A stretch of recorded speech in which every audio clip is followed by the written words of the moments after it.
Olha, eu não sei, a coisa é incrível, né? Os primeiros 100 dias de um governo são os principais, tá? Por quê? Porque nesses 100 dias é chamado 100 dias de lua de mel, né? Todo mundo fica olhando, o mercado fica olhando para o governo, torcendo para dar bem. Não importa se o governo é de esquerda ou direita, o mercado sempre torce para o governo se dar bem, porque a economia fica estabilizada e é bom para todo mundo, desde daquele pobre paupérrimo até o milionário. Para todo mundo é bom que o país se dê bem, tá? Enfim, a população, aqueles que votaram, pô, é um novo governo, como é que vai ser? Mesmo os que votaram contra, pô, vamos ver, né? Eu torço para cada governo que entra, não importa, eu torci para o governo petista quando entrou, depois eu vi que era uma grande bobagem, e aí deu no que deu. Bom, enfim, tá. Continuando. Todo mundo torce para o governo no início. Só que o PT conseguiu cometer a proeza de causar um divórcio antes de assumir. Não vai ter nem 100 dias. A coisa já tá, o pau já tá comendo agora. Por quê? Por causa de uma coisa chamada PEC. PEC da transição. Mas o que é PEC? Vamos lá. Constituição. Constituição todo mundo sabe o que é. É o livrinho de regras de um país, onde tem todas as leis e tal. Ela é elaborada pelos deputados numa Assembleia Constituinte. E é a Constituinte que foi em 1988. Fora da Constituinte, você tem emendas constitucionais. E para isso você precisa de uma união muito boa. Para passar qualquer emenda constitucional, precisa da aprovação de 3/5 nas duas casas.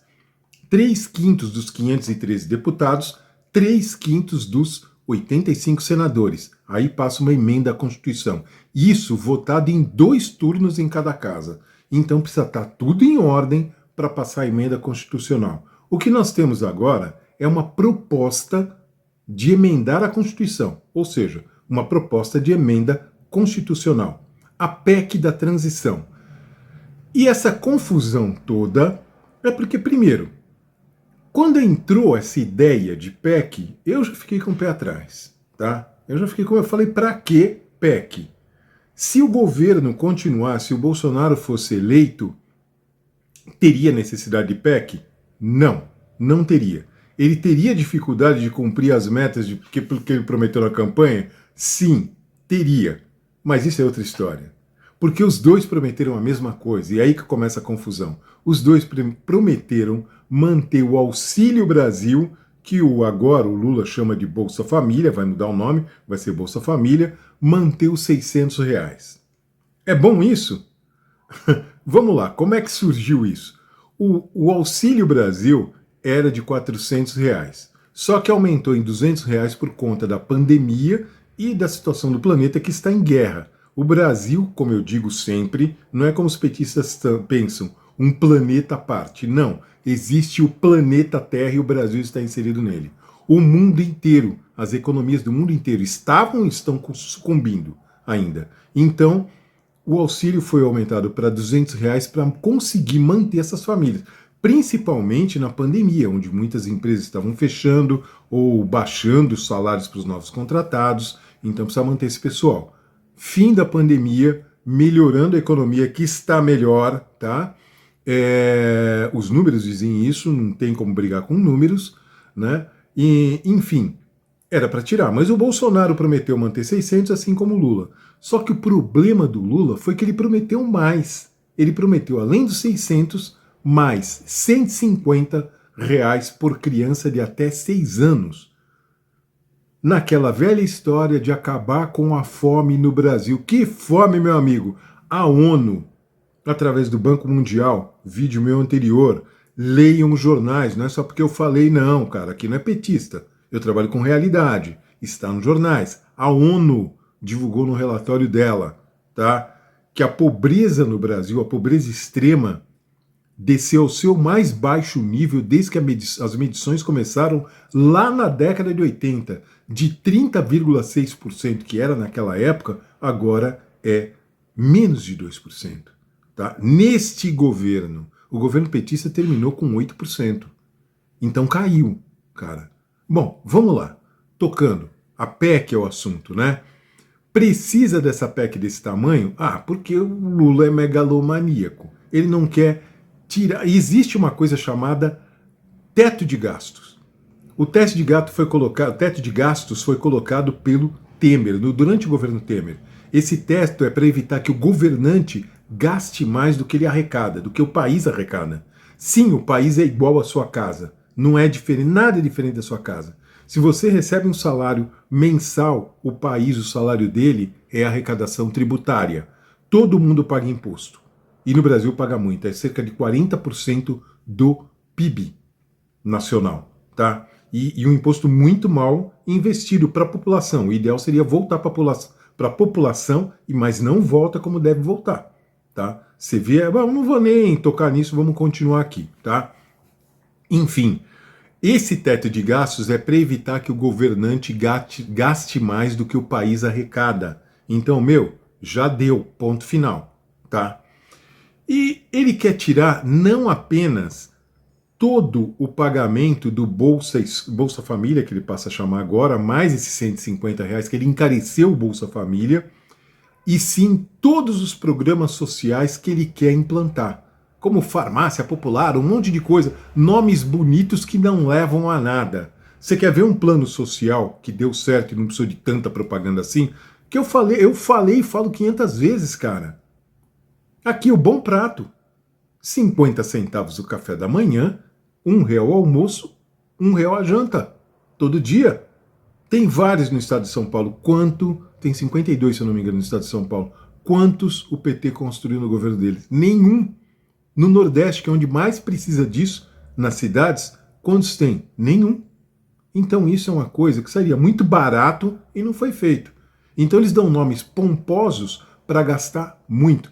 Mas ele não está nem aí com planos sociais. Isso quem acredita é petista. Porque se ele tirar, pensa comigo, 175 bilhões por ano do teto de gastos, ele tem 175 bilhões para manobrar dentro do orçamento nacional.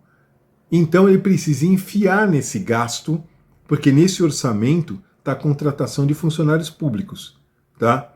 Se você pegar qualquer gráfico de aumento do serviço público no país, e um serviço público, não vou nem falar também sobre isso, eu estou dizendo não o bombeiro, não estou dizendo o policial militar, eu não estou dizendo o médico, o enfermeiro, não, eu estou dizendo companheiro em cargo. Eu estou dizendo uma máquina inchada na Petrobras. Você lembra como a Petrobras terminou no governo petista? Um monte de cargos distribuídos para políticos. Várias empresas estatais com um monte de cargos políticos. Para isso que eles querem. Então, contratar 10 ministérios para quê? Cada ministério, em média, custa R$1,5 bilhão de reais, cara. É muita grana. Então ele quer manobrar nesse espaço que ele tira todos os planos sociais. O governo atual está mantendo esses R$600 de Auxílio Brasil dentro do teto de gastos. Ele quer tirar para enfiar 10 ministérios, para enfiar tantas outras coisas que beneficiam companheiros, não o povo. Tá? E quem está dizendo isso não sou eu. São todos os relatórios da ONU sobre fome, sobre pobreza e pobreza extrema no Brasil. Entendeu? Sobre os números da economia, a recessão que terminou o governo petista. O porquê que o mercado, que eles falam que é um vilão, o grande vilão, é contra tirar esse dinheiro do teto de gasto. Porque ele vai gastar. Tem um teto para o governo gastar. O teto é a arrecadação. Não pode passar disso. Ah, mas ele tirou os planos sociais. Como é que ele vai conseguir dinheiro para bancar esses 175 bilhões por ano? Tirando do mercado financeiro. Se você olhar, né, lá atrás, os jornais no governo petista, de 2003 a 2015, foi o período que os bancos ganharam mais dinheiro. Paradoxal isso, né? Não é o grande vilão, o banqueiro? Eles ganharam mais dinheiro nesse período. Porque eles tiveram que emprestar dinheiro para o governo. O mercado financeiro financiando o governo, que é o que vai acontecer com esse teto. Você acha que o banqueiro fica feliz com isso? Não, não fica. Porque acontece o seguinte, vamos lá. O banqueiro ele empresta dinheiro, legal, ele está recebendo juros, bacana, estou crescendo, estou ganhando dinheiro. Mas a economia? Para o banqueiro é interessante que a economia vá bem. e não que ele receba muito pedido de empréstimo, tá? E principalmente do governo. O governo ele pede empréstimo emitindo títulos da dívida pública. Então, os bancos, o mercado financeiro vai lá e compra esses títulos. É uma maneira de emprestar dinheiro. O que acontece com isso? A taxa básica de juros, que é aquela Selic, ela sobe. A taxa básica de juros é o custo do dinheiro. Então, todos os empréstimos ficam caros. Toda empresa se financia, é obrigada a se financiar para manter o giro de capital dela. As pequenas e médias empresas, que correspondem à imensa maioria das empresas no país, respondem por 62% dos empregos no país. 62%. Então, se elas começarem a quebrar por questão de taxas de juros altas, e é isso que o banqueiro vê, tá? É isso que o mercado vê. Não é que o mercado é um vilão, ele está enxergando isso. Porque 175 bilhões que o Lula quer colocar por 4 anos, todo ano 175 bilhões, ele vai ter que emitir títulos do governo, ele vai ter que pedir dinheiro, leia-se, vai ter que pedir dinheiro emprestado para o mercado financeiro, tá? Porque está além do que ele arrecada. E aí encarece a taxa de juros, as empresas não conseguem se financiar, o pequeno e médio empresário ele vai tirar dinheiro do banco, vai ter que pagar de custo alto por esse dinheiro. Ele vai repassar para a mercadoria. Repassando para a mercadoria aumentando de preço, é inflação. Então sobe a inflação. Ele sobe até um certo tempo. Depois ele não consegue manter isso, é onde fecha a empresa. Nós já vimos esse filme antes. Fechando a empresa, tem desemprego. Nós vimos esse filme antes no final do governo petista. Quando? 13 milhões estavam desempregados. A maior taxa de juros básica da história. A maior recessão da história. Várias empresas fechadas. Pequenas e médias empresas falindo aos montes. Nós vimos isso. Então o mercado está vendo isso lá na frente. Não é ganância não, Lula. É economia pura. Então o fake de hoje, tá, é o auxílio à pobreza. O fato é que isso vai estourar a economia do país novamente. Ele já está anunciando isso antes de assumir. Por isso que acabou a lua de mel antes do casamento. Ok? Qual que é a salvação para isso? Qual que é o fato? Pressionar o Congresso. O Congresso já está sendo pressionado. Tá? Eles já falaram, não, nós pode se aprovar por 1 ano, não por 4. Cabe a você, eleitor, pressionar o seu deputado que você votou. Você não vota para depois votar nele daqui a 4 anos, não. Você vota para cobrar ele, é teu empregado, põe isso na tua cabeça. E ele tem que trabalhar. Mete aí uma hashtag bonitinha, não à PEC, e cobra ele. Não é para ter PEC, que é para o país continuar na ordem que está. Inflação baixa, nível de desemprego caindo, caiu pelo 3º trimestre consecutivo. Tá? É isso aí. Esse foi o fake e o fato de hoje. Obrigado.